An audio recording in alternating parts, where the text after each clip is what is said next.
Hello friends, Bharat में अंतर्राष्ट्रीय उड़ानें चालू होने वाली हैं। जी हां दोस्तों, इसको लेकर कई बड़े मीडिया चैनल्स रिपोर्टिंग कर रहे हैं। चलिए इसके बारे में जान लेते हैं कि क्या ये बड़े मीडिया यहां पर बता रहे हैं। यहां पर आपने देखा होगा, यदि आपको नहीं पता तो आपको बता दें कि बड़े मीडिया चैनल जैसे भारत के times of India, economics times, इसके अलावा और भी कई बड़े मीडिया चैनल्स हैं। और भारत के अलावा अंतर्राष्ट्रीय मीडिया चैनल जैसे कि खलीज टाइम्स या गल्फ न्यूज़, इन न्यूज़ चैनलों ने भी भारत यहाँ पर अंतर्राष्ट्रीय उड़ानें चालू कर रहा है, इसको लेकर इन लोगों ने भी रिपोर्टिंग करी है। फ्रेंड्स, यहाँ पर ये न्यूज़ क्यों आ रही है, क्या यहाँ पर इसके पीछे कारण है, तो चलिए यहाँ पर जान लेते हैं कि भारत क्या सच में अंतर्राष्ट्रीय उड़ानों को चालू करने वाला है। तो फ्रेंड्स, यहाँ पर आपने ये लेटेस्ट कल की मेरी एक वीडियो देखी होगी जहाँ पर हमने बताया है कि मिनिस्ट्री ऑफ हेल्थ ने पूरी एक गाइडलाइन जारी करी है, एसओपी जारी किया है कि फरवरी महीने में किस तरीके से भारत में लॉकडाउन खुलने वाला है। मतलब भारत में किस तरीके से जिम या फिर स्कूल, कॉलेजेस ये किस तरीके से ऑपरेट होने वाले हैं, ये सारी जानकारी इस गाइडलाइन में दी गई है। तो एसओपी आया हुआ है, जिस एसओपी के बारे में यहाँ पर बातचीत की जा रही है, उस एसओपी में केवल एक लाइन लिखी गई है कि भारत यहाँ पर अंतर्राष्ट्रीय उड़ानों को चालू करने के लिए एविएशन मिनिस्टर और सिविल एविएशन मंत्रालय के गाइडलाइन का इंतजार करेगा। जैसे ही यहाँ पर सिविल एविएशन मंत्रालय या फिर एविएशन मिनिस्टर हरदीप सिंह पुरी कोई भी सूचना देंगे, वैसे ही भारत में यहाँ पर अंतर्राष्ट्रीय उड़ानें चालू हो सकती हैं। फ्रेंड्स, ये हो गई यहाँ पर मिनिस्ट्री ऑफ हेल्थ के हवाले से जानकारी। मिनिस्ट्री ऑफ हेल्थ ने यहाँ पर अपनी जो गाइडलाइन दी है उसमें मिनिस्ट्री ऑफ हेल्थ ने कोई भी जानकारी नहीं दी है कि वो अंतर्राष्ट्रीय उड़ानों को चालू करेंगे। उन्होंने इसका पूरा का पूरा जिम्मा जो है वो मिनिस्ट्री ऑफ सिविल एविएशन के हवाले पर डाल दिया है। और मिनिस्ट्री ऑफ सिविल एविएशन जो है वो डिसीजन लेने वाली है कि भारत में अंतर्राष्ट्रीय उड़ानें चालू होने वाली है या फिर नहीं होने वाली है। अब यहाँ पर जान लेते हैं कि क्या यहाँ पर मिनिस्ट्री ऑफ सिविल एविएशन यदि भारत में अंतर्राष्ट्रीय उड़ानें चालू करती है तो क्या सच में चालू हो सकती है। तो फ्रेंड्स, यहाँ पर आपको पता ही होगा कि अंतर्राष्ट्रीय उड़ानों को चालू करने के लिए दोनों देशों की सहमति होनी जरूरी है। जैसे कि यदि भारत यहाँ पर सऊदी अरेबिया से अंतर्राष्ट्रीय उड़ानों को चालू करना चाहता है तो सऊदी अरेबिया की भी सहमति होनी जरूरी है, जो कि इस समय नहीं मिल पा रहा है। फ्रेंड्स, यहाँ पर दुनिया के कई सारे देश ऐसे हैं जैसे कि न्यूजीलैंड, सऊदी अरेबिया, इसके अलावा कुवैत और यूके भी है जो कि लिमिटेड तौर पर उड़ानों को ऑपरेट करने वाले। इसके अलावा दुनिया के बहुत सारे देश ऐसे हैं जो कि नए कोरोना वायरस के खतरे के कारण अपने अंतर्राष्ट्रीय बॉर्डर नहीं खोल रहे हैं। यही कारण है कि भारत यहाँ पर चाह के भी अंतर्राष्ट्रीय उड़ानों को चालू नहीं कर सकता है। भारत यहाँ पर एक काम जरूर कर सकता है, जो भी पैसेंजर्स यहाँ पर दुनिया के किसी भी देश से आने वाले हैं उनका क्वारंटीन खत्म कर सकता है या फिर क्वारंटीन में ढील दे सकता है, जिससे कि ट्रैवलिंग इन लोगों का आसान हो सके। और जो लोग भी क्वारंटीन किए जा रहे हैं, जैसे कि मुंबई एयरपोर्ट पर अभी भी क्वारंटीन चल रहा है, इसके अलावा कोरोना जांच का आपका कंपलसरी है, पॉजिटिव होने के बाद आपको, ये बहुत सारी चीज़ें अभी भी गाइडलाइन बनी हुई है, जिसके कारण पैसेंजर्स काफ़ी ज़्यादा परेशान हो रहे हैं। यहाँ पर कई केस ऐसे भी देखे गए हैं जहाँ पर कोरोना रिपोर्ट नेगेटिव होने के बाद भी पैसेंजर्स क्वारंटीन हुए हैं। जी हाँ दोस्तों, यहाँ पर भारत यहाँ पर इन सारी चीज़ों में ढील दे सकता है और इन सारी चीज़ों को ढील देकर भारत अंतर्राष्ट्रीय उड़ानों को चालू कर सकता है। लेकिन यहाँ पर अंतर्राष्ट्रीय उड़ानों को चालू करने के लिए दूसरे देशों की सहमति होनी बहुत ज़रूरी है, जो कि इस समय नहीं मिल पा रहा है।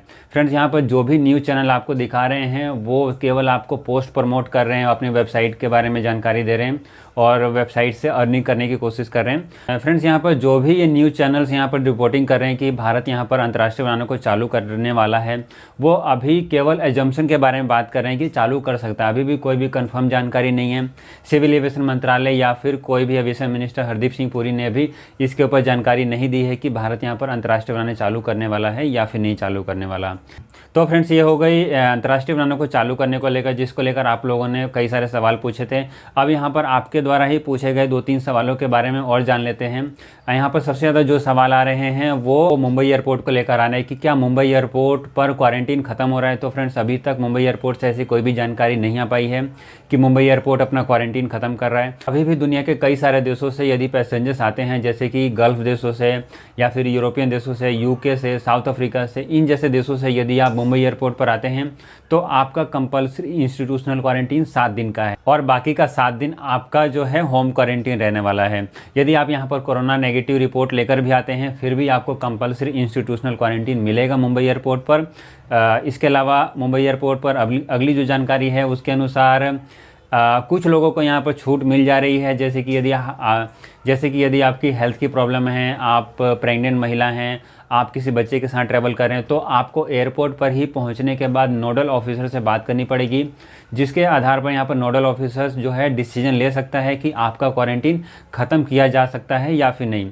उसको लेकर आप एडवांस में अप्रूवल नहीं ले पा रहे हैं, क्योंकि अभी भी जो दिल्ली एयरपोर्ट की वेबसाइट से जो एडवांस में अप्रूवल का जो सिस्टम है वो मुंबई एयरपोर्ट पर वर्क नहीं कर रहा है। क्योंकि बहुत सारे लोगों का देखा गया है कि वो एडवांस में अप्रूवल के लिए अप्लाई कर रहे हैं कि उनका क्वारंटीन ना किया जाए, लेकिन यहाँ पर मुंबई एयरपोर्ट से उसको लेकर कोई भी उनको अप्रूवल नहीं दिया जा रहा है। फ्रेंड्स, ये हो गई मुंबई एयरपोर्ट को लेकर जानकारी। इसके अलावा बहुत सारे लोगों ने न्यूजीलैंड को लेकर भी सवाल पूछा है कि न्यूजीलैंड के लिए उड़ानें कब चालू होंगी। तो फ्रेंड्स, यहाँ पर न्यूजीलैंड के लिए जो अपडेट आ रही है उसके अनुसार न्यूजीलैंड पूरे 2021 में अपने अंतर्राष्ट्रीय बॉर्डर नहीं खोलने वाला। जी हाँ दोस्तों, अभी 2 दिन पहले ही यहाँ पर न्यूजीलैंड के प्राइम मिनिस्टर ने इसकी जानकारी दी है कि हो सकता है कि साल 2021 भी न्यूजीलैंड पूरी तरीके से अपने अंतर्राष्ट्रीय बॉर्डर बंद रखे, क्योंकि अभी भी दुनिया के बहुत सारे देश, जैसा कि मैंने आपको बताया है, कि अपने अंतर्राष्ट्रीय बॉर्डर नए कोरोना वायरस के खतरे को देखते हुए नहीं खोल रहे हैं। इसमें जो है न्यूजीलैंड भी शामिल है। न्यूजीलैंड भी यहाँ पर अपने अंतर्राष्ट्रीय बॉर्डर को खोलने की कोई भी जानकारी नहीं दे रहा है। और यहाँ पर जो जानकारी आई है उसके अनुसार न्यूजीलैंड बोल रहा है कि साल 2021 में वो अपने अंतर्राष्ट्रीय बॉर्डर शायद नहीं खोले। शायद का वहाँ पर बोला हुआ है कि शायद हो सकता है नहीं खोले। इसके अलावा बात कर लेते हैं कि कौन कौन से गल्फ़ देशों में आप ट्रैवल करके जा सकते हैं और कौन कौन से गल्फ़ देशों में उड़ानें ऑपरेट हो रही है। तो फ्रेंड्स, यहाँ पर कतर को लेकर 2-3 कमेंट्स आए थे कि कतर में क्या उड़ानें ऑपरेट हो रही। तो फ्रेंड्स, यहाँ पर कतर में आप किसी भी फ़्लाइट्स की टिकट बुक करके ट्रैवल कर सकते हैं। यहाँ पर विस्तारा, इंडिको, ये दोनों एयरलाइंस कंपनियाँ कतर के लिए अपनी उड़ानों की बुकिंग ले रही है। कतर के लिए जो इंडिको जो है वो तकरीबन 7,000 रुपये की अपनी फ़्लाइट की टिकट ले रही है। आप आसानी से किसी भी फ़्लाइट की टिकट बुक करके कतर ट्रैवल कर सकते हैं। इसके अलावा बात करें कि कतर एयरवेज़ के अलावा गल्फ़ देशों में और कौन कौन से देश हैं जहाँ पर आप ट्रैवल करके जा सकते हैं। तो यहाँ पर आप यूएई में जा सकते हैं, दुबई जा सकते हैं। इसके अलावा बात करें कि गल्फ़ देशों में कौन कौन से देशों ने अपने अंतर्राष्ट्रीय बॉर्डर नहीं खोले हुए हैं, तो यहाँ पर 2 सबसे बड़े देश हैं। पहला है सऊदी अरेबिया, दूसरा है कुवैत। इन दोनों देशों ने अपने अंतर्राष्ट्रीय बॉर्डर नहीं खोले हुए हैं। यदि आप सऊदी अरेबिया या फिर कुवैत जाना चाहते हैं तो आपके लिए केवल दुबई का ही रास्ता बचता है, जहाँ पर आपको दुबई जाना पड़ेगा पहले, उसके बाद आप कुवैत या फिर सऊदी अरेबिया ट्रैवल कर सकते हैं। लेकिन आपको कुवैत जाने के लिए या फिर सऊदी अरेबिया जाने के लिए दुबई में कम से कम 14 दिन का स्टे करना पड़ेगा और उसके बाद ही आप सऊदी अरेबिया या फिर कुवैत जा सकते हैं। फ्रेंड्स, यहाँ पर सऊदी अरेबिया, कुवैत और गल्फ़ देशों की जानकारी इसलिए ली है क्योंकि यहाँ पर सबसे ज़्यादा कमेंट्स इन देशों से ही आते हैं और इन देशों में ही लोग सबसे ज़्यादा ट्रैवल करने के बारे में सवाल करते हैं। इसके अलावा न्यूजीलैंड को भी लेकर सवाल आया था, जिसकी जानकारी मैंने दे दी है। इसके अलावा फ्रेंड्स, यदि आपका कोई और सवाल रहता है जो इस वीडियो में कवर नहीं हो पाया, आप नीचे कमेंट्स कर सकते हैं। हम कोशिश करेंगे कि उसके ऊपर भी अगले वीडियो में आपके उस कमेंट्स का जवाब ले लें।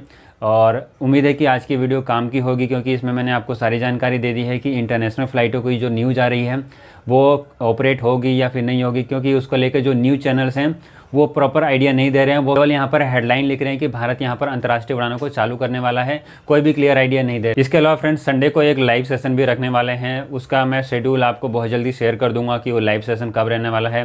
आप वो लाइव सेशन जरूर ज्वाइन करना, जिसमें मैं आपको सारी जानकारी देने वाला हूँ। आपके सारे सवालों का जो भी जवाब है वो लाइव में हम लोग देने वाले हैं। तो फ्रेंड्स, वीडियो यहाँ पर ख़त्म करते हैं। वीडियो यदि आपको अच्छी लगी है तो अवश्य लाइक करें। चैनल को यदि आपने अभी तक सब्सक्राइब नहीं किया तो प्लीज़ सब्सक्राइब करके बेल आइकन जरूर दबा दें, ताकि आपको सारी जानकारी जो है नोटिफिकेशन के जरिए मिलती रहे।